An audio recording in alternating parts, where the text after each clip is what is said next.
I think we are live. Huh?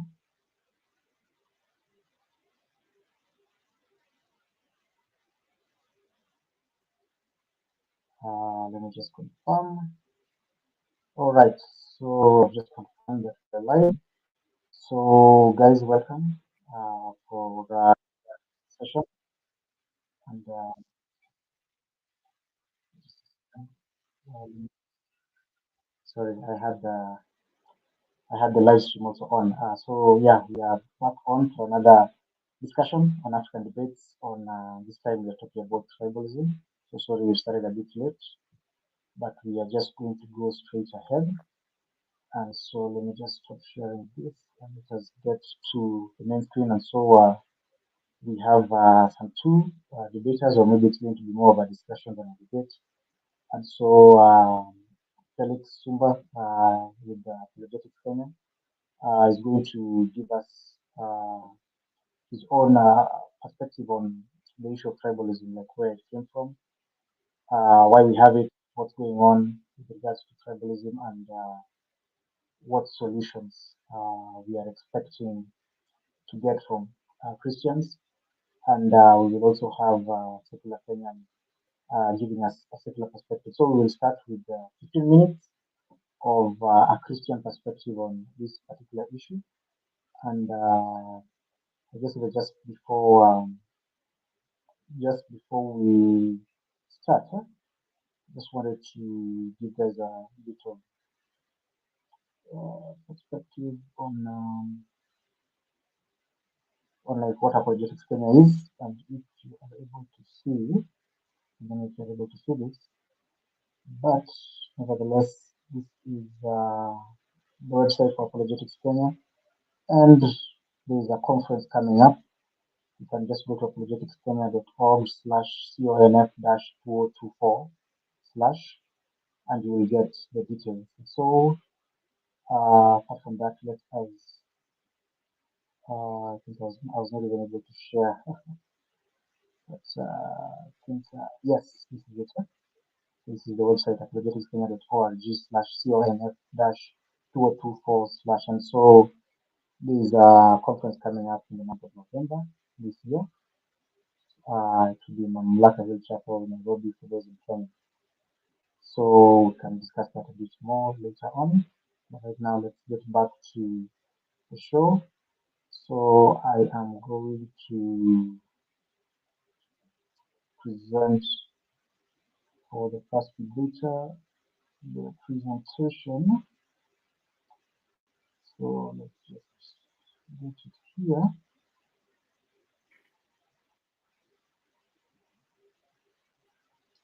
Just a second.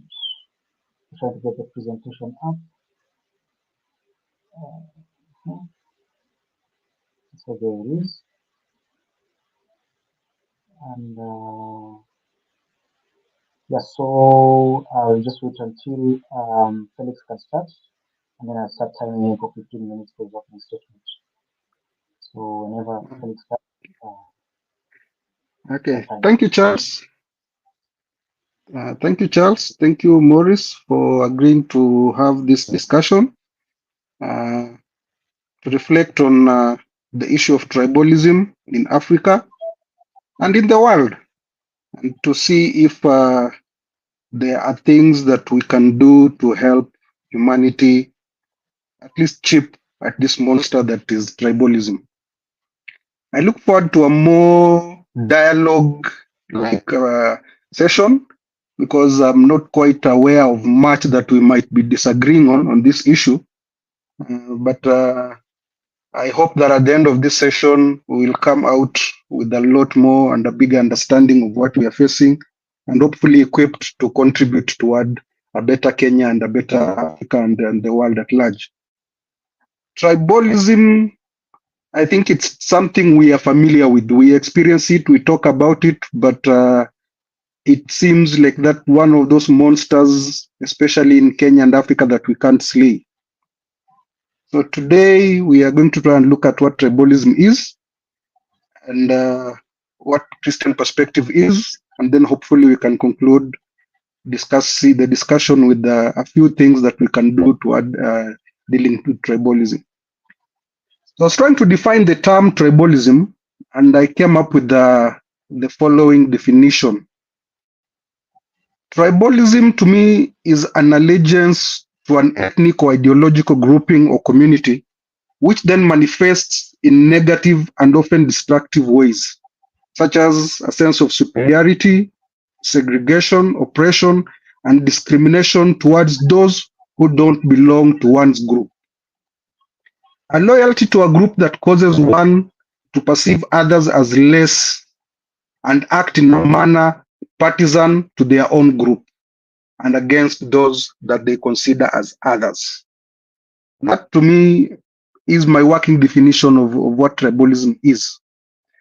There are 2 points that I want us to note as we continue with the discussion, that there are factors beyond ethnicity that lead to tribalism, or a bigger definition or bigger terminology that is more inclusive would be partisanship.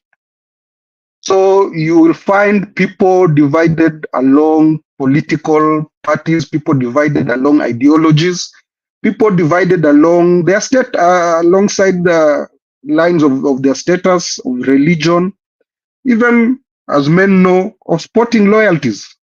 All this lead to partisanness, to a form of tribalism.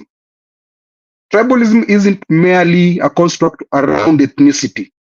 It is a construct around very many other matrices that it would be good for us to recognize and see if we can resolve.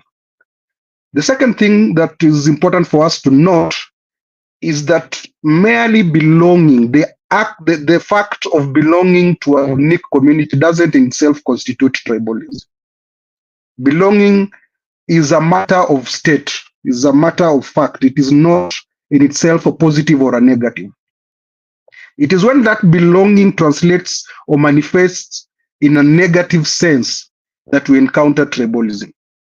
Some have actually, because of this understanding, led to use of terms such as negative ethnicity to try and pinpoint the fact that ethnicity in itself is a generic neutral position.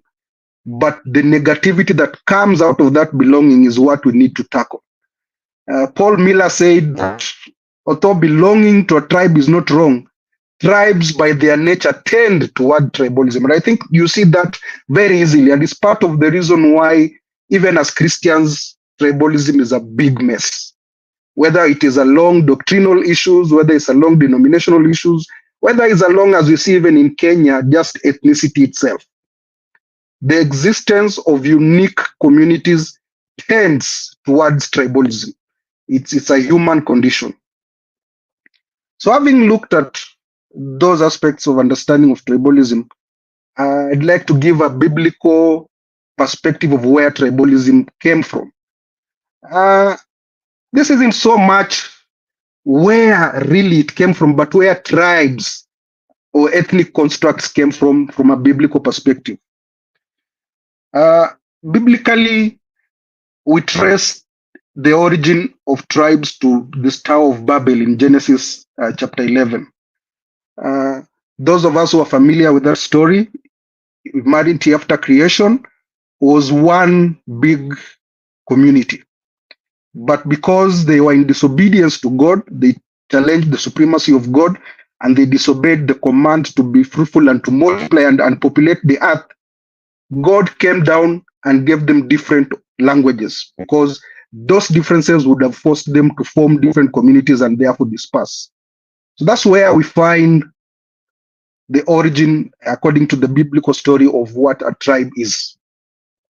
If you look at Deuteronomy 32, verse 8, is a further enunciation of what happened at around the Tower of Babel. Most of us just read the story from that historic narrative without a further explanation of what happened, but that would be a good place to go further delving into it. A biblical understanding of tribe or nation is one of ethnicity, of a people with a common language, faith, and culture. To be a nation in the Bible is to belong to one tribe. And I think when you sit back and look at the history of humanity, this is an understanding that is shared historically. It's not just a biblical understanding. So when you read the Bible and you see a nation, you won't see modern state nations that are a conglomeration of various ethnicities. You tend to see one dominant ethnicity that then governs itself as an entity. And if historically, globally, that tends to be the view of what a nation is. Essentially, nations you see are just one ethnic community.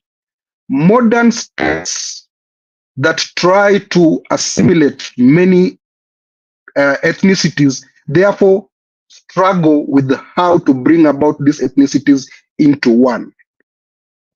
But having said that, we discover that even amongst mono-ethnic communities, say for example, you go to just the Kikuyu alone, you still find there are some divisions. I'm reminded of our brothers, the Somali, who are one tribe, one language, probably even one custom, but they are divided alongside clans. It reminds me again of what Paul Miller says, that the existence of distinctions tends toward tribalism. We are given towards finding the negative in our uniqueness as opposed to finding the positive and building each other up. Now, what the importance of understanding that this issue of tribalism is that historic, whether you want to look at it from a naturalistic historic position or from a biblical historic position, helps us understand what we are facing even now. It is not something we can just casually say we are going to handle or superficially say it is going to fade away. It's something that is deep-seated. Its roots run historically. I'd even venture to say that those who are evolutionists would say it's ingrained according to evolution in us to worry about what our communities, or to worry about, to think in terms of our communities alone. It's something that is deep-seated, in short. And if we are to tackle the issue of tribalism, we need to appreciate that we are engaged in a big fight. It's not something small, it's not something casual. It's something that is monumental, and it requires serious efforts, concerted, focused efforts to tackle it. It can't be something casual.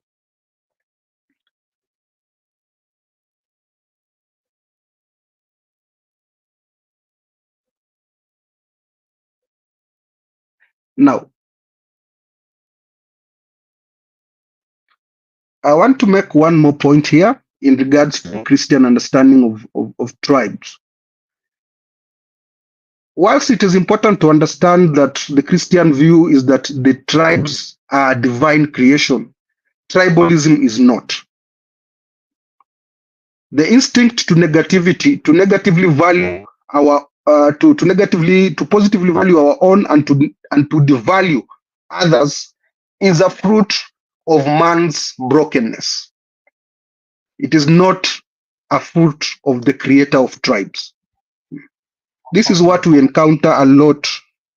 Come again? Sorry? 5 minutes left for the Okay. presentation. Yeah, this is what we encounter a lot when we're dealing with man. You know, somebody invents a car, we use it to hit people on the road, to ferry drugs, to ferry suicide bombers and terrorists and all manner of things.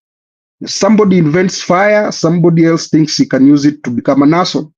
So the fallenness of man is what poisons God's good creation.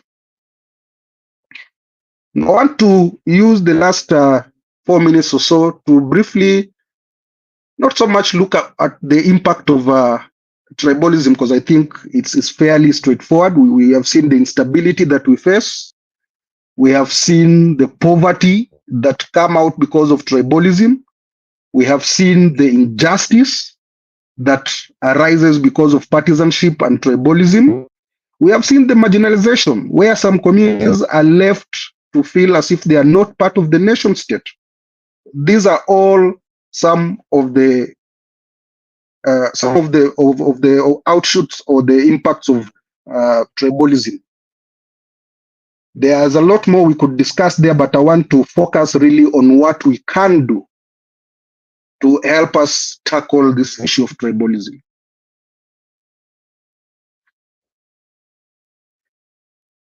These are what I'm looking at as solutions. My solutions, what I've listed, are both from a biblical outlook and from a philosophical outlook. The first thing is the need for us to create new loyalties.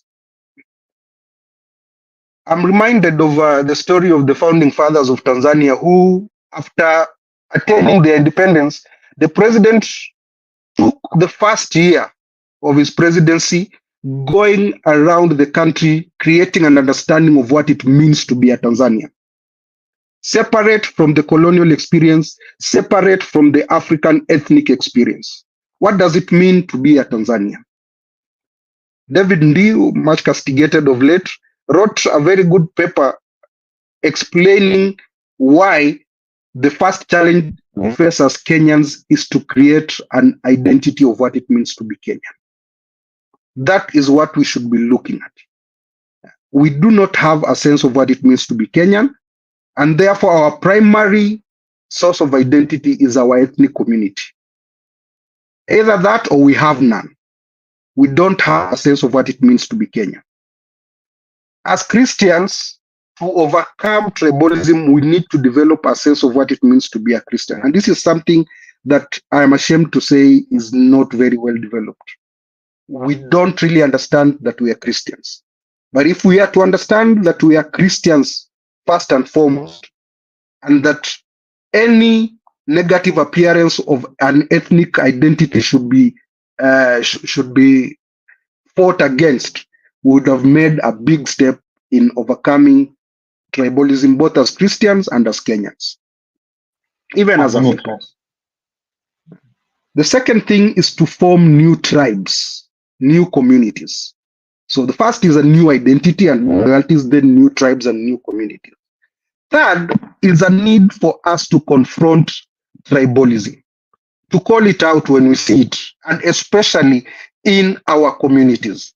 It is very easy to call it out in the other community, but we need to call it out in our community. I'm reminded of Paul in Galatians, where he writes an entire book whose thesis is calling out aspects of tribalism that were infecting Christianity. So it's something that we need to learn how to do. Fourth, again, is to work towards, as Christians, God's eternal vision. This is encapsulated in Revelation 7:9, where the prophet sees a multitude of every nation, every tribe, every people, every language standing before the throne in front of the Lamb. One people, constituting every nation, every tribe, every language, every people. And this is what is the vision of Christianity, to have all people included, not just my own. Fourth, we need to look at our education.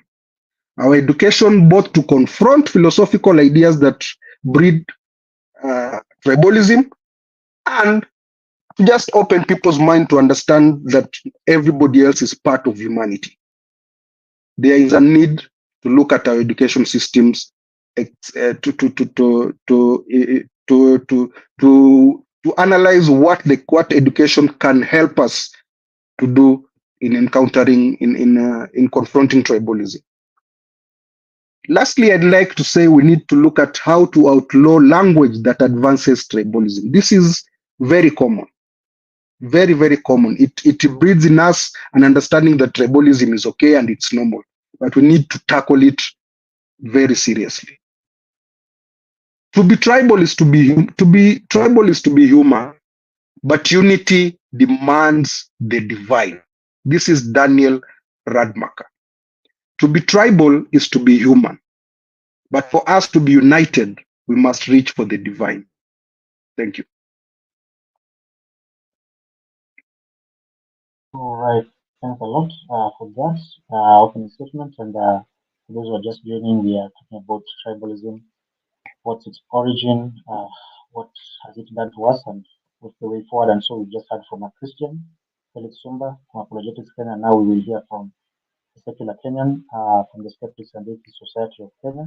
And also, just for those joining, it's not just a Kenyan issue, obviously. You're even aware of the Rwandan genocide of the Hutu and the Tutsi. And so, it is definitely a worldwide problem. So, so just before we get in the presentation, I just wanted to share a page of the Skeptics and Atheists Society. So we've discussed a lot of things, fatherhood, Gen Zs, and a lot of other issues that are pertinent to the atheist community here in Kenya, and I guess in Africa, so you can look it up. And so that's just a bit of what secular Kenyan does. So let me just let me get his presentation ready just before he starts. So we want to look at the secular perspective. Yes, just just a second.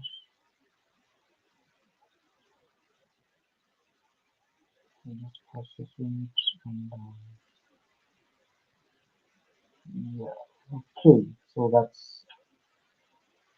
so like I guess he also has 15 minutes. Maybe I can even give him more.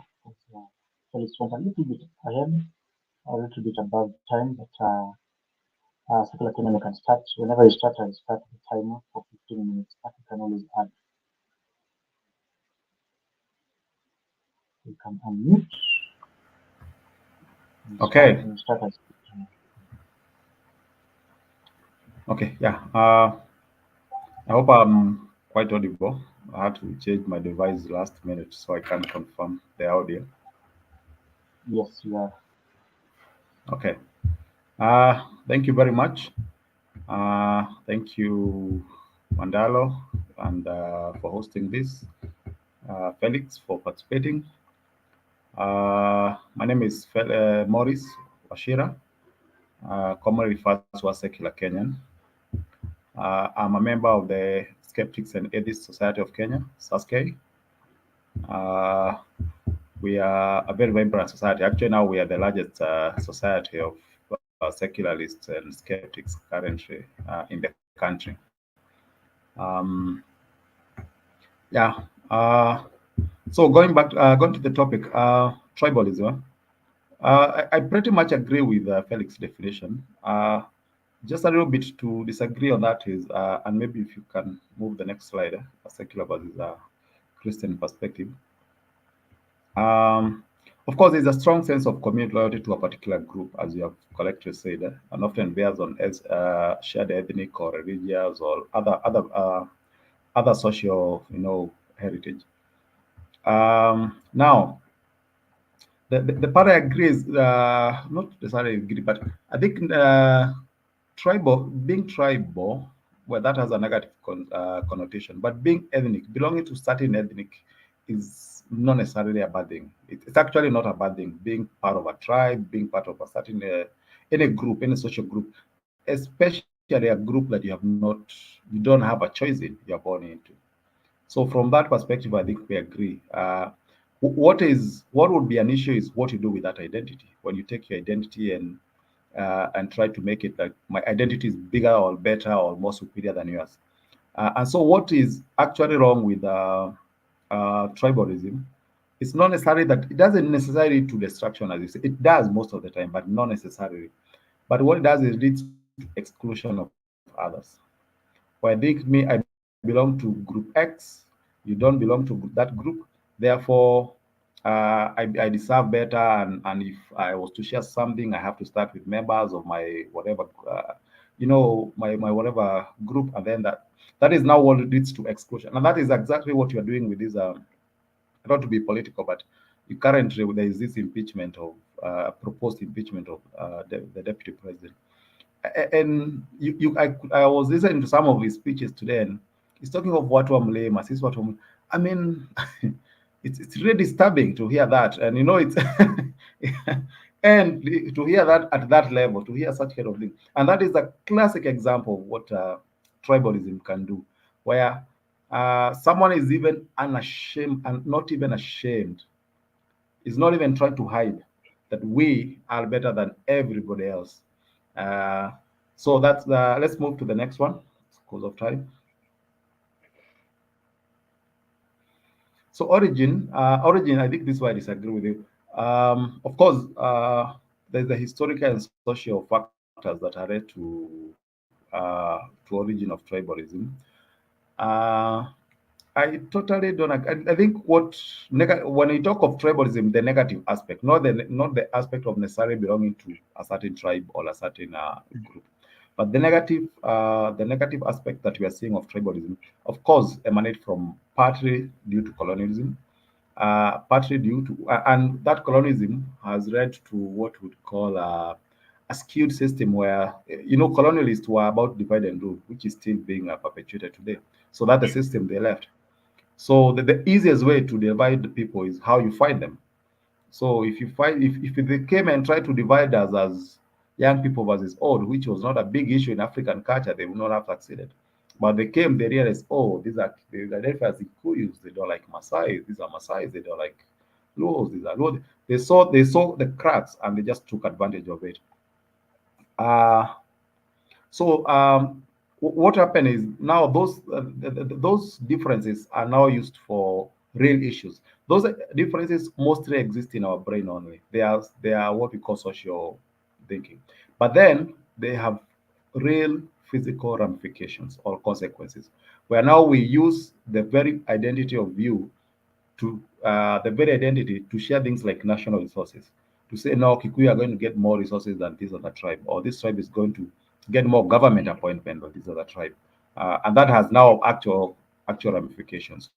So, from a perspective, from a secular perspective, I would say there's a historically pre-colonial. I would say, of course, there's an evolutionary thing. We are social species.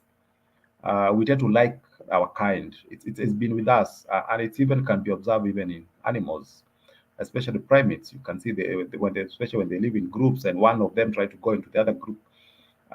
So we tend to organize ourselves around identities, and they are mostly the pronounced one mostly in Africa is normally the tribe, but of course around the world there are differences. The language, the race, the clan, the all these other things, the gender, the age. Currently now we have the Gen Z and millennials versus the others. We tend to like our kind. It's a very natural phenomenon, and again, I have no problem with it until when it now starts being used for to advance exclusion of the others or discrimination kind of factors. Second one, Wandalo. Um, So I don't want to dwell on a Christian perspective. I don't want to be. I don't want to make myself a specialist in Christianity, especially when I don't much subscribe to its teaching. I'll leave that to Felix. But I'll say there's a role. I don't agree with the issue of the Tower of Babel. I don't think that actually happened. But as a story, from looking at the Bible holistically, not looking at one aspect, I think the Bible and also other religions, they tend to advance the idea of identity at the exclusion of the others. The very obvious thing in the Bible is that the Israelites are the chosen people of God. They are chosen because they are the tribe. They are the 7 tribes of Israel that God has chosen to exclusion of other tribe, which the Bible has a negative connotation or word called Gentiles. You guys are the Gentiles. And you have seen this, God killed Amalekites, God killed the Canaanites, go and they were defeated, and they defeated the Egyptians. There's all these, it's a notion. And in fact, it's advanced in the New Testament where now as you are being done quote unquote a favor to be allowed into the kingdom that was traditionally for this God chosen community. So I think that very notion, and you can see it even today in church. I've grown up in a very Christian community, and I used to have a negative personally. I used to have a very negative kind of thinking of people who don't go to church, who are not really Christian. So we will not exclude you, but and it's even go deeper where now you Umeokoka, but you go to this other church. that's not the best church. Our church is right. You can see that even in every church. You are Catholic. Catholic are not really Christian. We are BCA. We are BCA. So there's also that aspect, and it's not in the defense of Christianity. It's not a unique characteristic of Christianity. It's a unique characteristic of religion, where they tend to like of their own. Uh, it's uh, it's uh, it's in their doctrine. It's not even something that they have to go and cherry pick. It's in their doctrine. Whether you go to Islam, whether to go to Hinduism, whether you go to Islam, we have the right message, and everybody is wrong, and that tends now to form a certain notion of exclusion of the others. And then it's, of course, you've seen most of wars currently going on in Middle East. Look at places like what do you call this country next to Thailand, where the is it called Buga, or where the Uyghurs are fighting next to Pakistan, India. There's all these religious, like, the main religion want to dominate at the exclusion of the others. Yeah.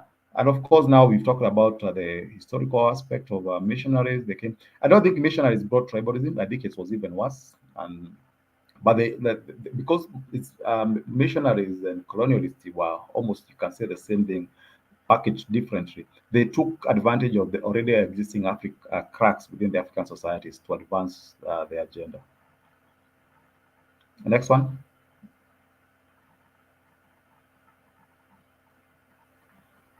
So, of course, I think I've already spoken about this, the impact of tribalism. We have seen it. I think we are living in the first one, political instability and violence. We are watching this movie live. We are watching this thing to do with this thing to do with impeachment and the political system, especially in Kenya. So that one we are reliving it, and the number two now connects that, where now it's now being turned into a formula for economic inequality. In our constitution now we have the idea of marginalization. We have actually, in the devolution funds, there is a marginalization. One of the formula there is redistribution of the resources to the marginalized community. So you see now this one man, one vote, those kind of nonsense. It's typically saying, "Oh, we have numbers. You guys don't have numbers, therefore we deserve more." It's really not a very good thing, and especially also when it's being used for real issues. As much as it's a social construct, but when it's being used to drive agendas that have real daily ramifications on people's life. And it's the same case with the religion, as we have seen, where, oh, we are Christian nations, or we are Muslim nation. Therefore, at the exclusion of a certain other people who don't subscribe to the idea. And of course, social division, discrimination. I've talked about it. And now, what has happened? This is very important: is the erosion of democratic values and institutions. So you'd expect the last election, to the credit of Kenyans, we slightly, like 1%, moved away from the idea of tribalism, and it was much Four more. minutes Oh, left. sorry, 4 minutes left. Okay, we give you some more. 4 minutes, huh? Okay, I'll take four. So the erosion of democratic values. So I was saying you'd expect that election, because we were less tribal and no by 10%. You'd expect now we would have looked at candidates more pragmatically. Now we are looking at, I'm going to vote this person because he's look likely to implement issues to do with better healthcare, better education. He has a better economic policy, and his manifesto speaks to this. We were told, no, no, no, no. There's God chosen people, and then there is others. And even nowadays, this government identifies God given. No, these are God chosen government. So they slightly moved away from one form of ethnicity or tribalism to another form of tribalism. And of course, by convenience, they had to pick Christianity, not because Christianity is more tribal, but because by numbers, as a politician, you want to go where people are majority. I'm sure if Kenya was like 70% Muslim, instead of praise the Lord, we would be hearing Allahu Akbar in that election. So it's not that it's because Christianity is tribal, it's because the politicians are there to move where the masses are. So yeah, but of course they take advantage of an existing situation. I don't know how far I'm from the. Can I move to the last one? To the. So I think these are both. Okay, that one. But before that one, there is, of course, there is impact of religion, and it's very hard to speak of tribalism without religion, putting up the issue of religion. It's just like in America, you can't talk more of tribalism, you're going to talk more of racism. If you go to India, like talk more about tribalism, but about caste and caste system and all these things. So if you go to Somalia, it's more about clanism. So in Kenya, it's like you talk more of tribe, but I think, of course, all what I've discussed is mostly because of mostly tribe and mostly religion. So um, promotion of secular. So I'm talking about. Sorry, can you go one more slide back? So a lot of religion promoting tribalism. Of course, that one I've spoke. If people take biblical teachings, especially the Old Testament, literally, then of course you're going to believe you're better off than a non-believer. The Bible just talks about that directly, and of course that one will lead to all manner of negative things that we can talk about. The next one. Uh, Let me go to secular perspective. Potential solutions. So, of course, awareness, as Felix has said, it's really good that we start to have an education system that creates awareness that you belong to this identity, but this identity does not supersede your humanity. You have to treat everybody as a human, whether they belong to your social group or outside of your social group. Promote diversity. This is one of the things that making me angry with this government, where we have two tribes dominating the government. As it's not a very good thing. And the other important thing that we have to deal. Sorry. Oh no, Yeah. I think I was One about to minute. say 1 minute. 1 minute. Yeah. Mm. Okay. 2 minutes. So good governance and accountability. So one of the things, and this is very important, one of the things that leads to this tribalism in Kenya and Africa and everywhere else, and also the misuse of religious identity for political reasons, is first of all is that it's mostly for fighting for the economic resources, and number two is being used for escaping accountability. So you've seen this in Kenya. Every time someone is accused of corruption, is our people are being attacked. Oh, they are fighting me because I'm a God-loving man. Oh, they are fighting us because I'm coming from a small tribe. It's always running to this identity, whether it's tribal, whether it's religious or otherwise. And so we need to promote good governance. And where if you engage in corruption, it's not you didn't steal for your community. And of course, that one can be done through fostering bridges and fostering dialogue among people. Um, I don't know if I have another slide. I think that's it. Um, yeah, for Christian perspective, I'll leave that to Felix. But I think we can. The good thing with the Bibles nowadays is there's interpretation. What Christians call there's a name for that. There's the science of interpretation of the Bible, which means you can interpret Bible to promote something negative. You can also interpret the same Bible to promote something positive. So I would advocate for people to be more like, and I've seen this especially with Apologetics Kenya and other members, where they rise above partisan religious divisions to promote a holistic view of Christianity. As much as I don't agree with the ideology, I think that is much more progressive and would lead to a better society, whether religious or otherwise. Uh, Conclusion.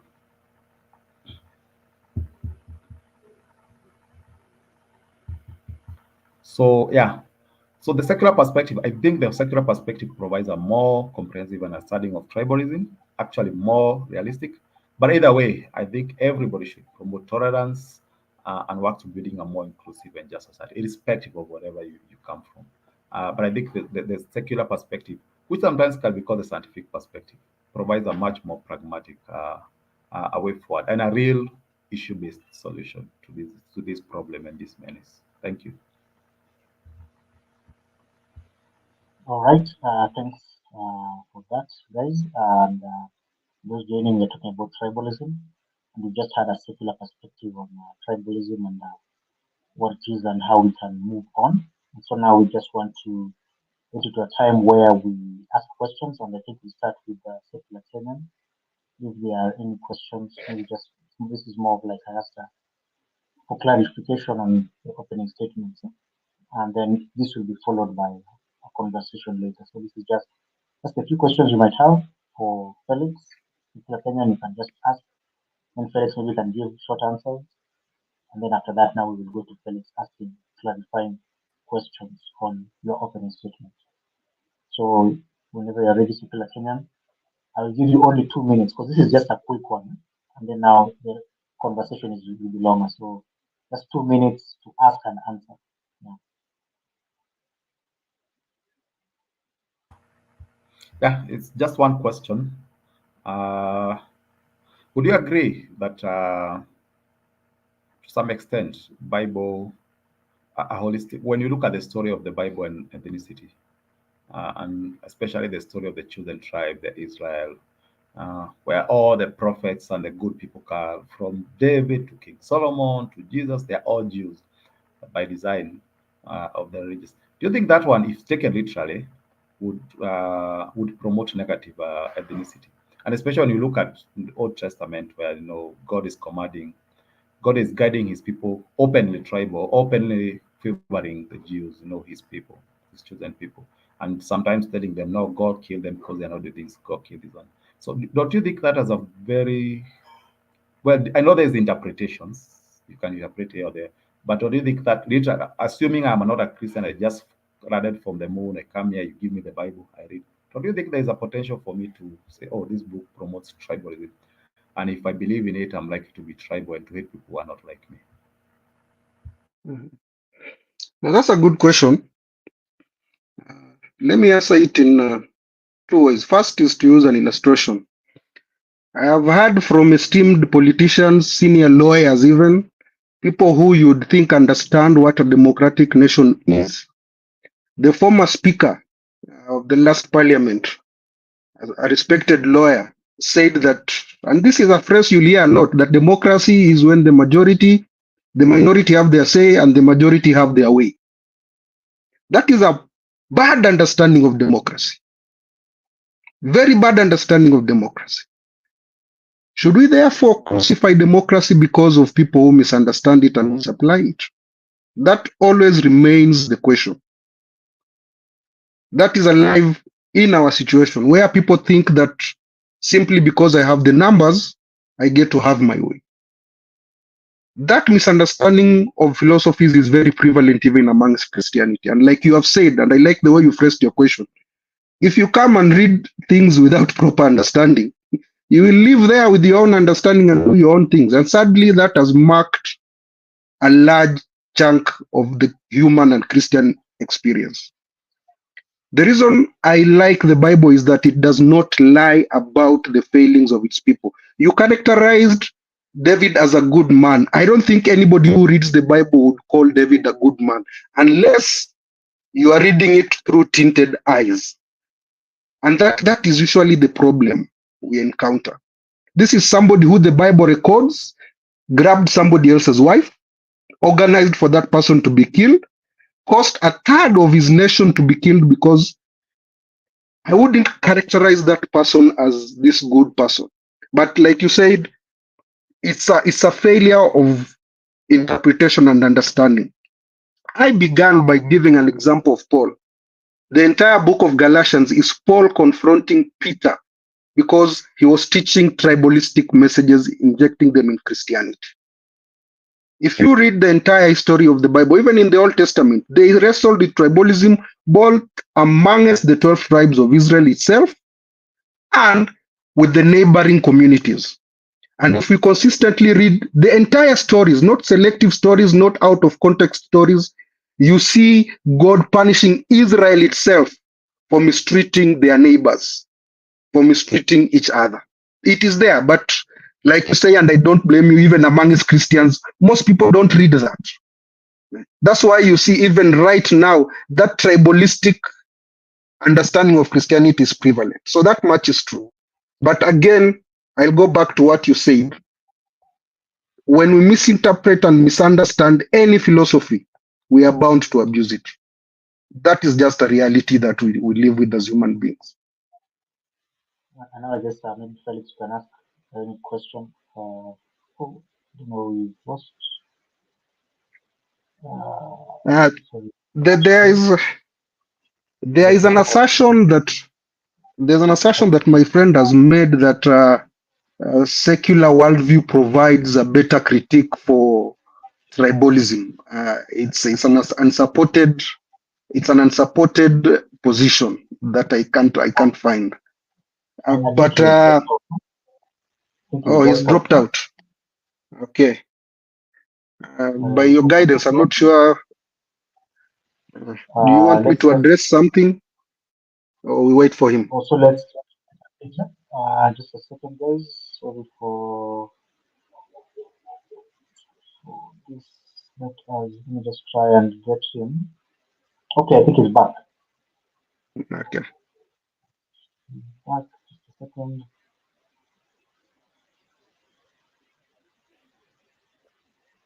So guys, as we wait for Secular Kenyan to join back, we are still going on with our discussion on tribalism, and I think it's an important issue for us to discuss apart from just the worldview issues. See what happened not only in Rwanda that we alluded to earlier, but even in Kenya, where people killed one another because of these issues. So it's not just an interesting discussion for a Saturday night when you have nothing better to do. The Mhm. ramifications are huge. I saw him joining, but it seems like he's okay. I think he's joined again. Yeah, but even as secular Kenyan is trying to join or rejoin the meeting. So this is why we are discussing the issue of tribalism, and so like we've seen even through talking about the issue of Israel being the chosen people and whether that can lead to some sort of ethnocentrism. Mhm. Ethnocentrism might lead to tribalism by Mhm. extension. So what Felix was addressing, and now Felix was going to ask a question, and we'll just wait for the secular Kenyan to As we join. wait, I think I can still speak on that issue of Israel as a chosen people, and at least elaborate further on the question that was asked, if you allow, as we wait for Okay, him to join. okay, Like I said, this at the root of the abuse of Christianity is gross misunderstanding. Uh, When we begin the story with the formation of the nation of Israel and we exclude Genesis, then we are talking about a different kingdom than the kingdom that Jesus is speaking about. And so the focus then becomes on Israel, and we forget that even at the point of the formation of Israel, it was because God wanted to use them as agents for the rest of the world to be drawn to him. He was not choosing a special people that then become the spoiled kids of a rich dad. That is the understanding that most people have.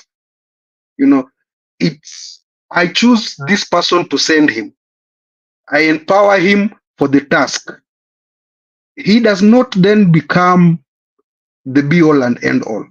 It is for the task. And this is what we see throughout the Bible.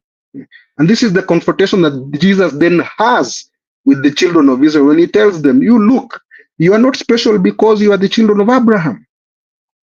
God can give Abraham children from these stones. And that gross misunderstanding of the story of scripture is what leads to the negative tribalism that centralizes Israel at everything. And the funny thing is that there is even a contra to this. And this has sadly been perpetrated by Christians where Israelites and Jews, let me use Jews because that's the modern remnant, are persecuted again because of being Jews. So this issue of the issue to negatively handle identity is a problem. Whichever way you want to cut it, it remains a problem. When we fail to appreciate that at the heart of everything, humanity is what matters, then we lose it. To be a Christian, Jesus actually came to show us what it meant to be fully human as God intended. Not the prophets, not the disciples, but Jesus. Jesus was the second Adam. This is what it means to be Adam as God intended. And if Christians understood that, then it would help us tackle the issue of corruption. But we think And this is a mistake that the Jews made. This is a mistake that many Christians make. We think that this now means we are special as opposed to the other. That's a very bad understanding. Our friend has not yet made it back. It seems it seems to still be an issue. Hmm. He's trying to join. For some reason, it's like Hmm. he tries to join, can't get in. Right now, Okay. I can see that he's joined. So, not sure. I think when he joins, we might probably just have to continue straight into discussion mode. Hoping No, he can I join. have my question for him ready when he joins, but I think we can go to the discussion as we wait for him. Okay, I think I am seeing. Oh, Nah. I think I was not.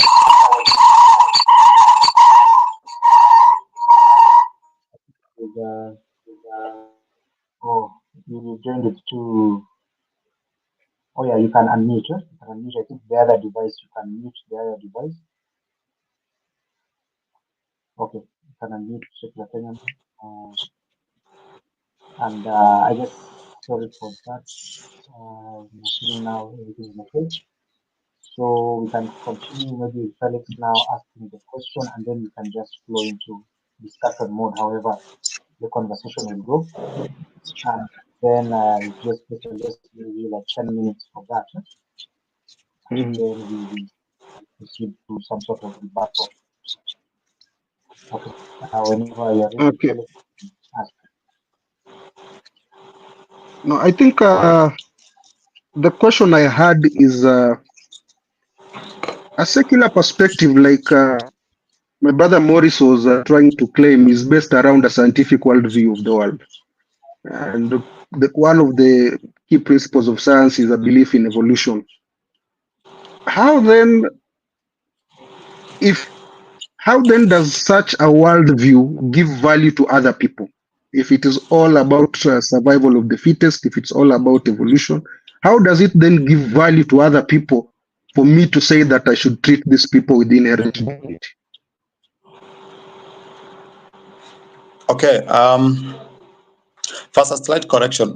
Science is not about belief in evolution. Science is about belief in evidence. Uh, Sometimes that evidence might lead you to evolution. It might lead you to other conclusions.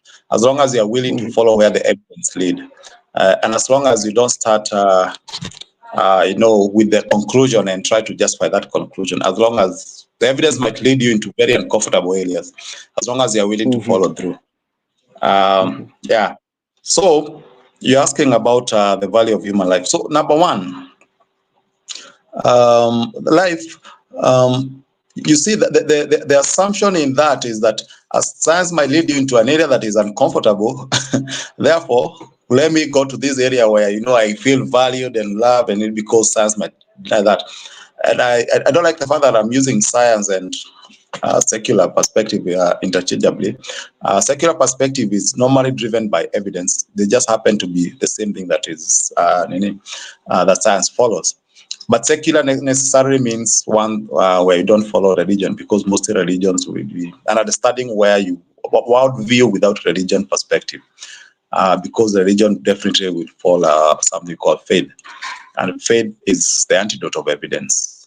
So, to answer your question directly, where do you get value as a human being from a secular perspective?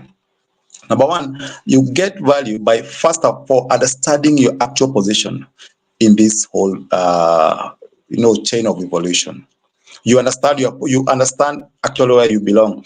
You understand the privilege you have for being born in the species you are and having the progress you made. But also being humble enough to understand your limits, what you can do, and to be pragmatic. It may not be exactly as rosy and nice and well packaged as religious will provide.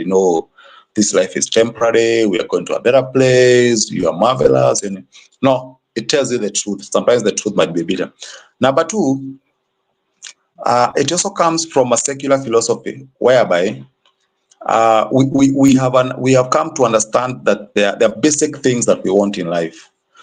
For instance, we can agree that we don't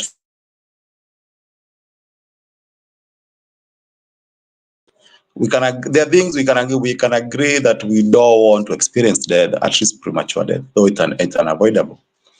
Once we have understanding of all these philosophies, that yes, these are things we care about. Therefore, as a person, I hope I didn't get lost. As a person who values this philosophy, I don't feel that both of us we want to live in a society where I don't feel pain. So we have an obligation to foster a society where pain is minimized. Both of me and you don't feel hunger. So we have an obligation to live in a society, to foster a society where hunger is minimized, if not eliminated. Same case with death. We don't want children dying. We don't want people dying prematurely unless it's unavoidable at old age. Therefore, we have to give people on. So once we have all this common understanding of the objective that we are trying to pursue, and many other things that I can, then that is why we start to get value for human being. Because I start saying, hey, I feel bad that so and so is feeling hungry. It seems like hunger is penetrating this society. So I have a moral obligation to help and alleviate poverty, and that cut across all the means of suffering. So that is where it comes from. And then there's the evolutionary instinct, whereby we like our kind, not necessarily from a tribe, but even from a species things. We value humans more than any other member of any species. If I told you yesterday I slaughtered a goat, you'd be like, oh, good for you. Even if you are vegan, you'll be like, okay, no problem. If I told you it was a human being, you'll think I'm the worst monster ever, because we have this special privilege or special place we hold for members of our kind, members of our society. So once you have that understanding, then you realize you're able now to move on and understand that we value each other for things that we can actually see. Now, the antidote to that would be where you value me, not because you think I'm actually valuable, but because you think a certain entity told you that, oh, you have to value that person. All right. Yeah. Uh-huh. As we continue, this is more of a conversation section, so it's okay for Felix to bat in a secular thing and also bat in. No? So if you Okay. maybe have something that bring in, can hopefully in a constructive manner, because we have like 4 minutes left of this conversation section.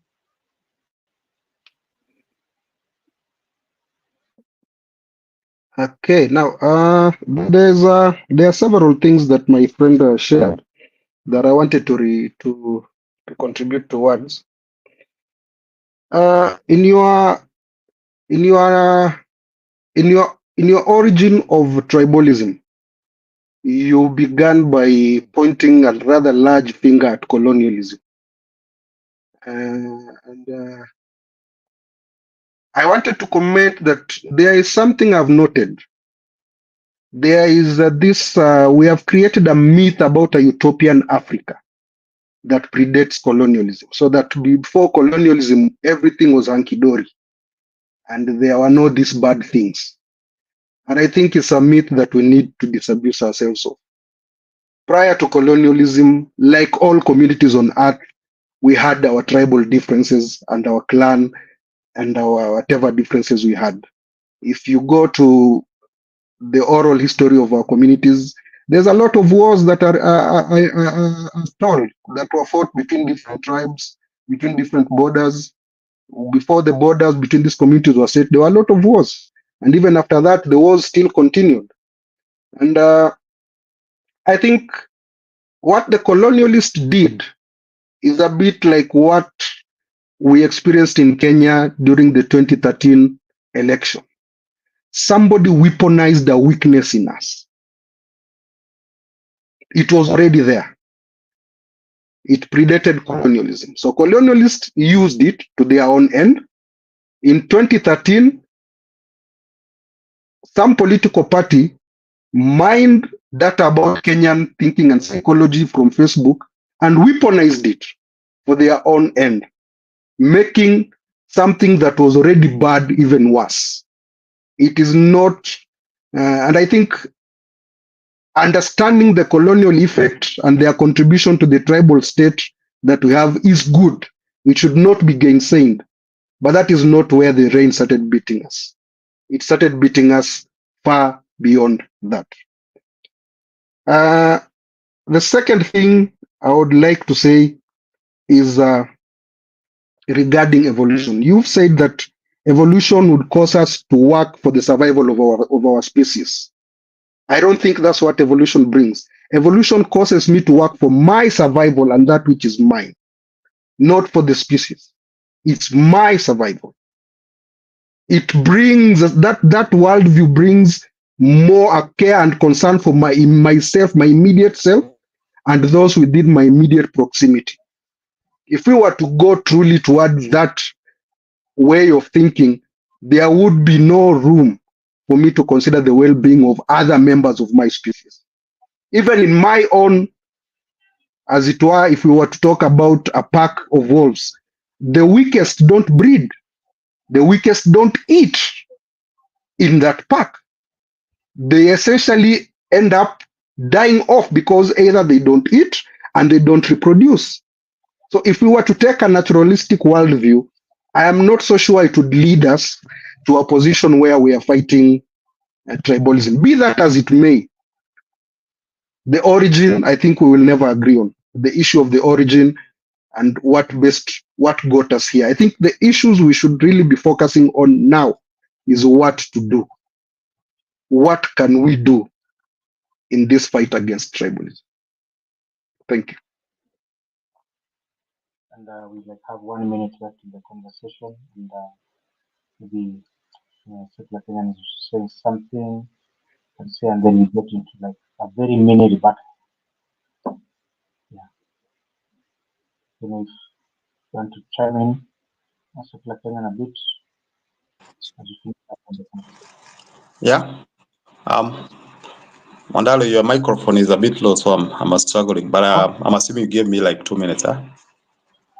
Oh, I was actually saying that still part of the conversation, but just a second. Oh, just getting rid of this. Okay, so getting the Sorry? stopwatch restarted. I was just getting the stopwatch restarted. I hope I'm clear. I hope I'm not too low. But what I was saying is the conversation section has ended, and now we are just getting into a rebuttal section that you can. I don't know if I guess maybe you could respond in the rebuttal because we're supposed to be starting the rebuttal right now for like say 5 minutes each. Is the internet problem? Uh, Is the internet problem on my side? Then I can.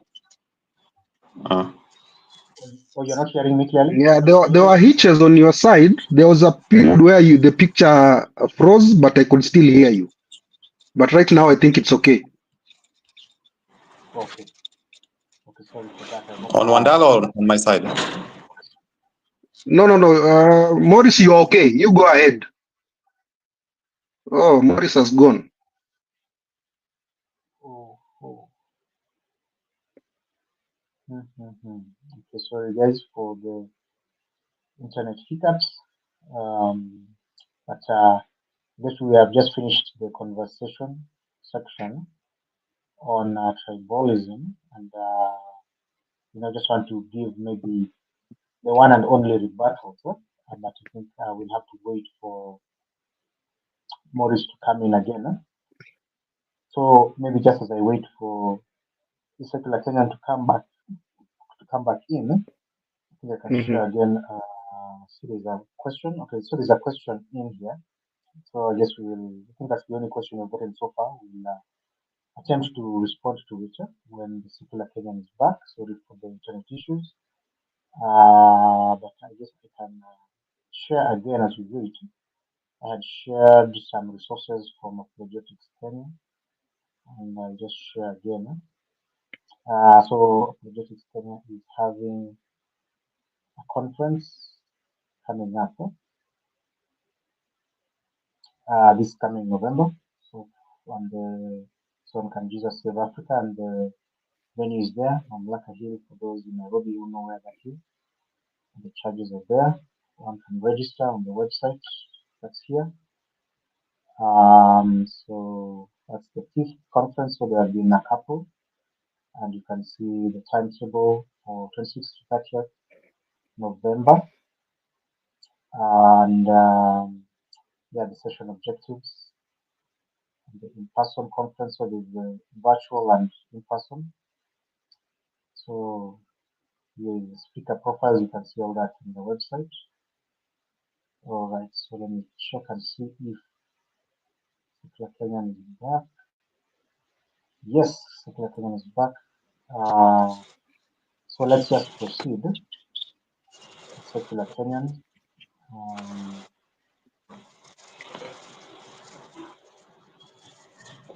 You can give now like a rebuttal. I guess maybe for all that we've discussed thus far. You can maybe try and make it, I don't know, if I can say a 2-3 minute rebuttal, but of just what we discussed thus far, in the opening statement to the discussion on what you think we can get from what we discussed thus far. So I just count the 3 minutes when you start. Okay. I don't know where to start. That one, the other one, the one I had first was form of a question, but maybe I'll throw it out to the audience. With regard to the question of, David, of course, was not a good person or the character, but the question I'm having in my mind is, and I'll throw it out there, not necessarily to you, is it a coincidence? Is it a coincidence that every key character of the Bible or Christianity was a Jew? Came from Jew. All the major prophets, or Jesus, all the God. Is this just a coincidence? Yes, the religion was meant for everybody, but somehow the big characters happen to be a Jew. I'll throw it out there, all the way from Abraham. Number two, the other thing I have to comment is you ask about evolutionary and why then, if you live in an evolutionary society, then why would you care? Why you'd care? Not just, of course, what happened is that your well-being, your individual well-being, is tied to the well-being of the society. So this assumption that this notion that you think the society can do bad, but you're able to do well, is what it actually to the destruction of society, and that leads to a situation whereby everybody is doing worse because society is doing bad. And a key among them, actually, that notion is what has led to corruption in most countries, because corruption is the stealing of public money. If I need, like now, I need 10 million, I would happily want to have 10 million, 20 million. Yes? Oh, no, you Someone can speaking? continue. Okay, so I was saying, I'm giving an example. The notion where you want to think that your welfare is not, your individual welfare is not tied to the society welfare. I'm saying right now, if you look at the corruption in Kenya, that notion that, I don't have to pursue the society well-being, I can pursue individual well-being and necessarily live in the same society, is a fallacy. I was saying, right now, if you ask me if I need 10 million, 20 million, of course I need that money, desperate. And so if I think this, my well-being is not tied to the society well-being, if I get into a position of government, what will I do? I'll say, instead of helping these people, these money people not even feel impact, why don't I take this money for myself? What's the problem with that? The problem with that is everybody else. The problem with that is when everybody thinks like that. And so you think, I can also get to government and get 20 billion, the other one 10 billion. And therefore, we leave no money for what we call public goods. There's no money for education. There's no money for hospital. There's no money for...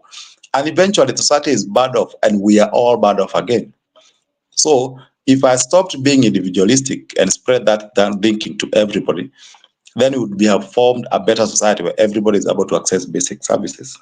Yeah, and I think I'll pause there, but I'll also say that as my final rebuttal, it's hard to exclude religion. It's hard, even from within religion.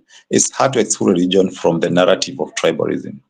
I'm glad most people, especially of a generation, Christian of a generation, are coming with a different interpretation.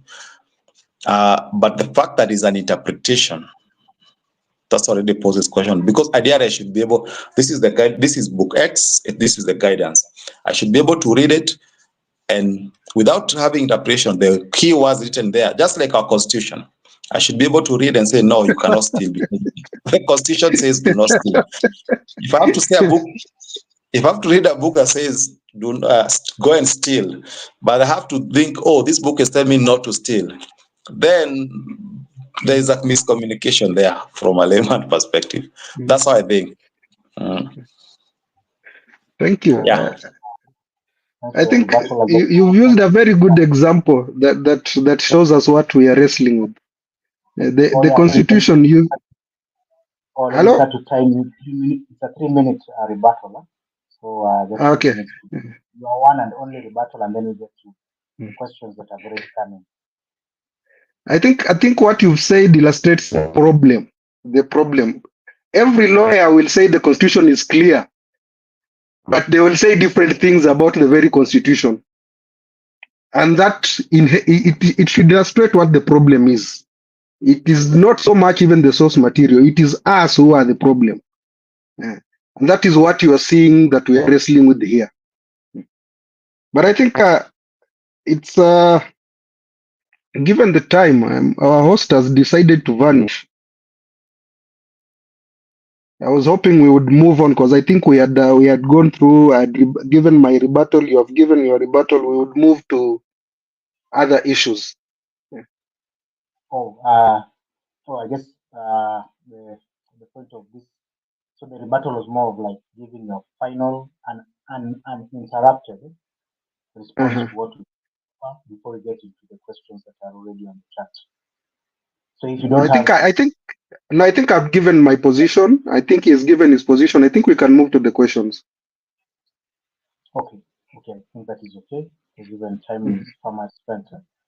So I think most of these questions are probably to Felix. I don't think there's anything that is for secular Kenyan. So the first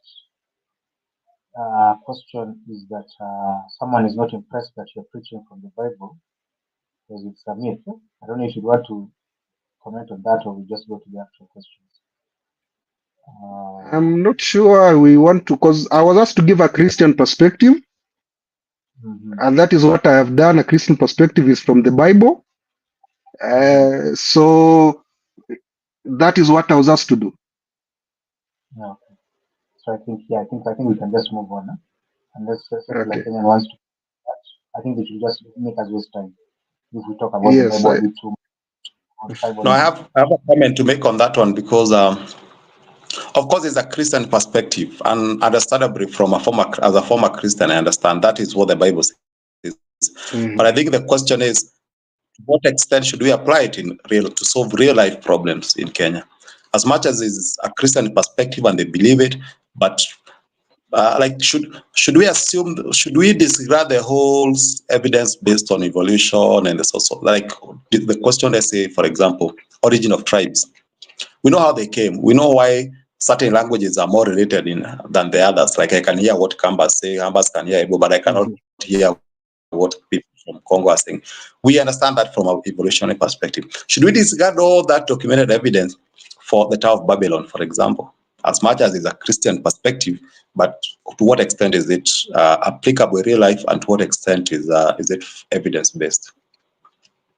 Now, I think this is what you've asked is a good question, but it's not what was given in the comment. I think the person at the comment said made a different statement altogether. Now, I remember saying that to me, the issue is not so much even the issue of the origin. We agree that we are facing tribalism. The question is, what do we do about it? The origin, unless you show me where, won't really help us solve this problem. Even if we were to agree on one origin, it won't help us solve or wrestle with this problem. And I think that is where I am. The question is, what are we going to do now? And I think in the solutions I've given, I have given a critique of most of my practicing Christians where they have failed to live up to the Christian standards. And I've also shown where those can be applied even in a secular world. You don't need to be a Christian to build a sense of identity that is Kenya. You don't need to be a Christian to learn to value other people. You can come from your secular perspective and learn to value other people. If that is why that is the philosophy that you think will lead you there. I argue that philosophically, a secular position cannot lead you there because you are worried, you are concerned about your benefit, your well-being, and only to the extent to which society affects your well-being will you be concerned. That means it becomes a bit problematic. For example, if I say me as a Kikuyu, I worry about our people, or is it me as an individual? How far will you define that society? It now becomes very problematic. And we see that even amongst animals. So that to me, I don't think is something we need to fight over. I think we've presented our positions. The question to me is, where do we go from here? That to me is the big question because I've presented my position where I think we came from. You've presented your position. We disagree on those. I don't think we need to go around the mountain anymore. The question is, what can we do now to help the situation? And I think I've given a Christian answer to this. It is important to take note of that Christian answer first because we have many people who profess to be Christians. If for nothing else, if we can address those people as Christians to help the nation of Kenya, I think that would be a pragmatic good thing to do. Then we can look at many things because we don't all have to share a same philosophical position to agree that some things are good for the country and for our own and for our mutual existence. And I think that is where we came from. And I think I made this comment at the beginning that I didn't envision an adversarial exchange on this because it's something that we more or less agree on almost everything, which is something you also agreed when you were giving your opening remarks. All right. Thanks. I guess we can go to the next question, which could probably be the same, but this one is more on the biological evolution. So there's a comment on that biological evolution can bring societal changes, and that individualism. So let me just couple this. Individualism is just but one of the many products of evolution, and so is communalism. A sense of tribe ethnicity was advantageous back then. So like I guess the same question. So it's like so they're saying like Christianity has no authority to dictate anything because the Bible seemingly doesn't have a problem in tribalism because God has a favorite people. So literally was against them intermarrying with others. And so like the question is saying that the Bible is now promoting tribalism with I guess it's Israelites not intermarrying with the Canaanites. I don't know if you have any comment on that.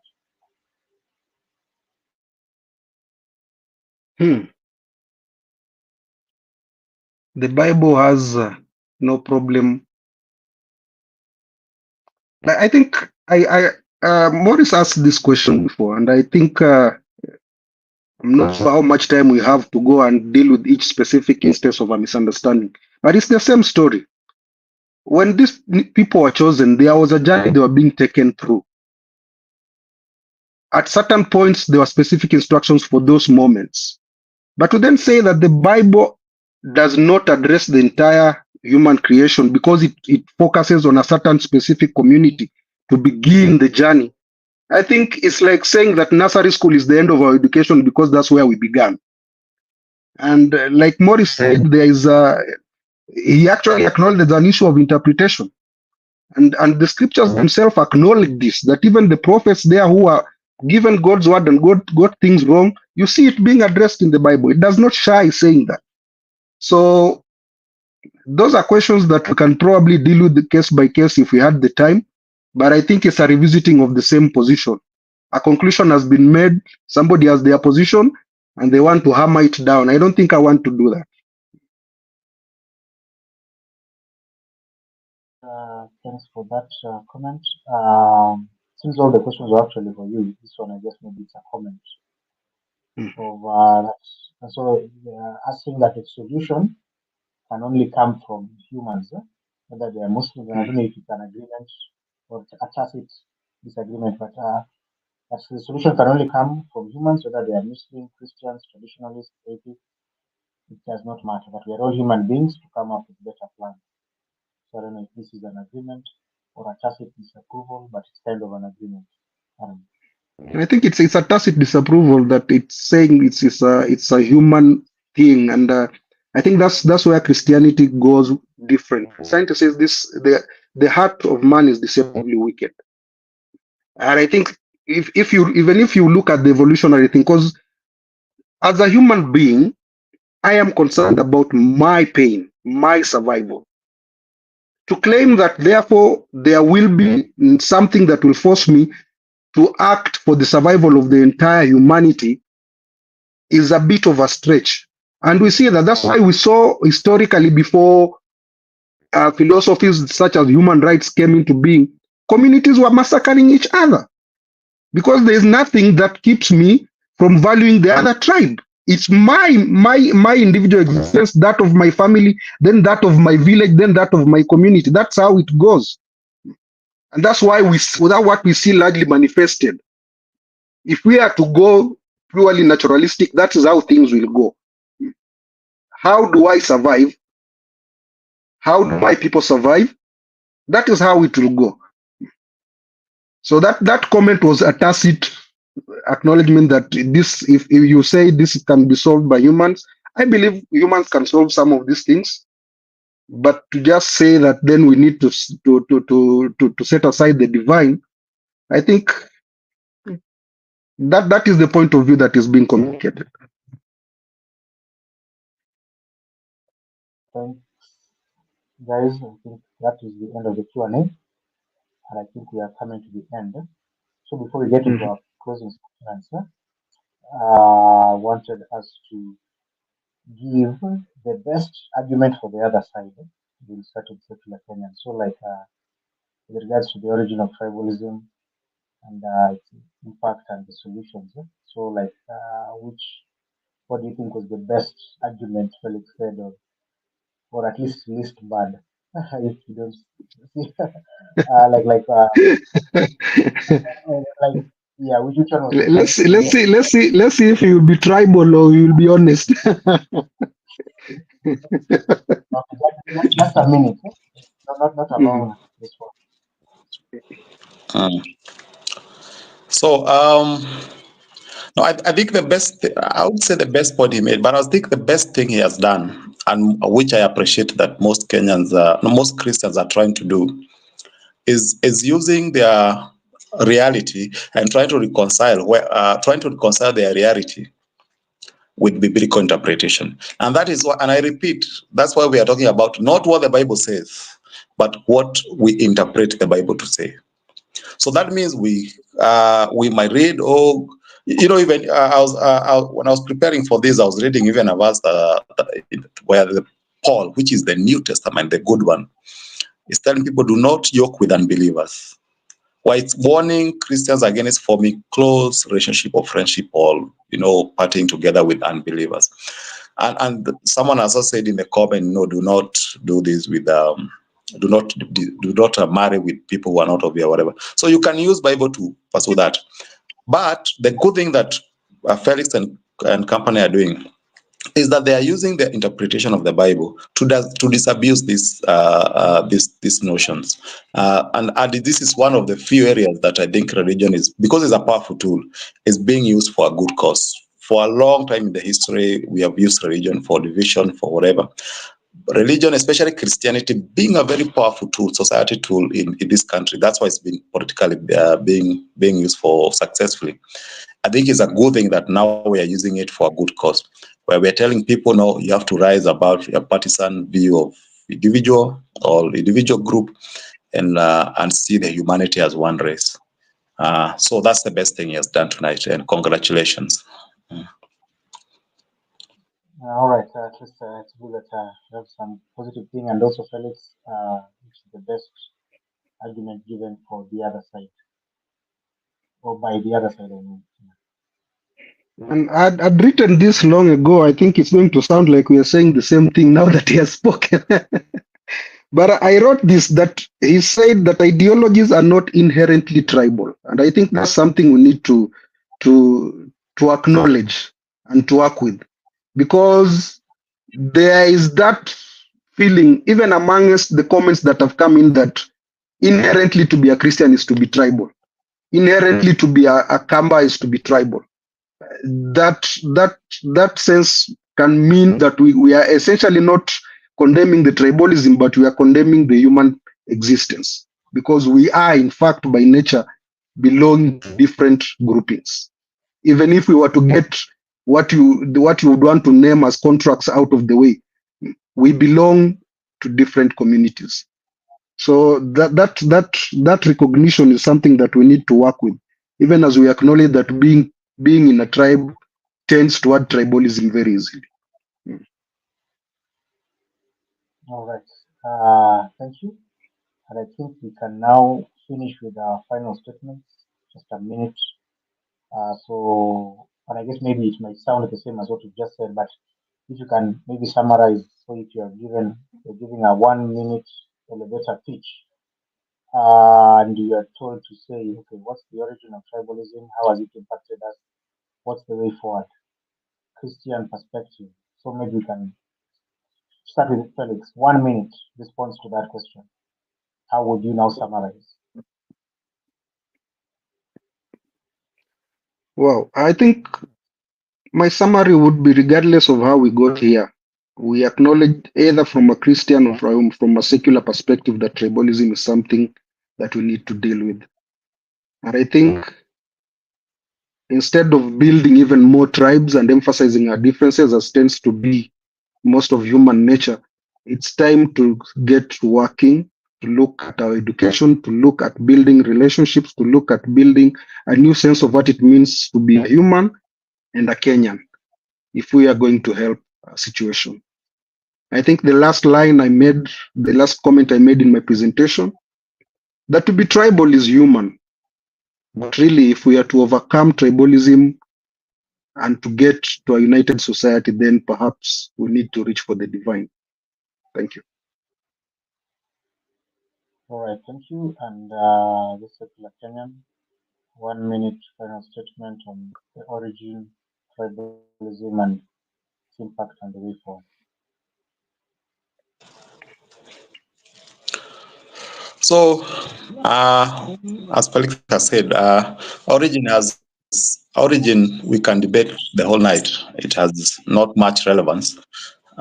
There's an acknowledgement that we have a serious problem at hand that we need to deal with. So we have to be futuristic. On the impact, we have to the thing we have to do is to realize that tribalism has been relevant in the past because we were not able to coordinate in large groups. So your social protection came from those around you.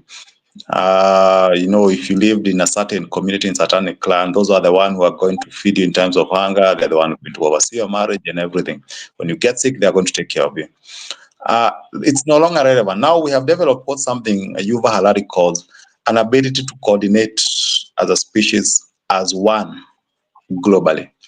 That is why right now you sympathize with what is going on in Gaza, what is happening in south of India. Anywhere in the globe, any injustice, you can feel it.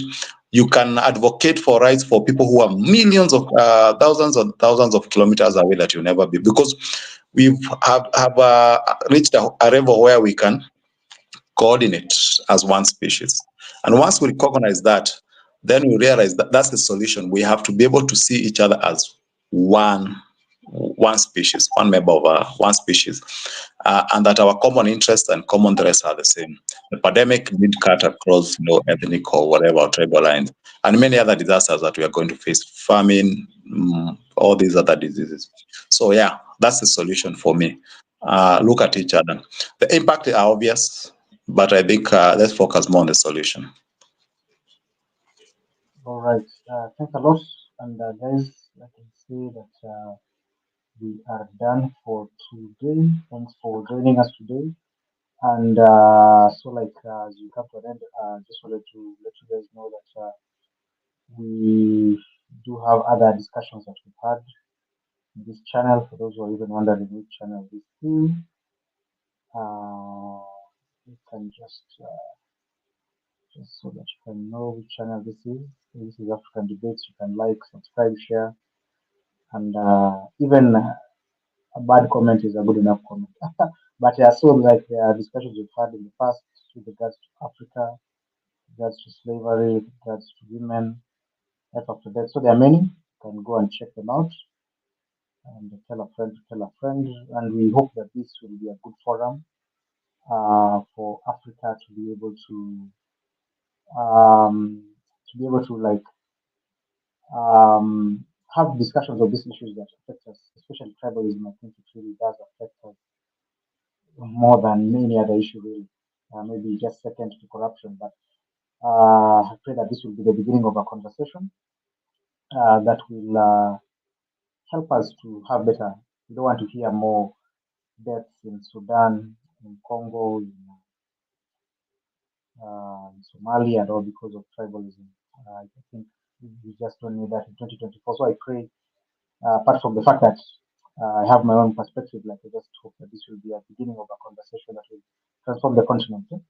Otherwise, that is it for today, and we can be able to log out, and we'll see one another again, and in the future.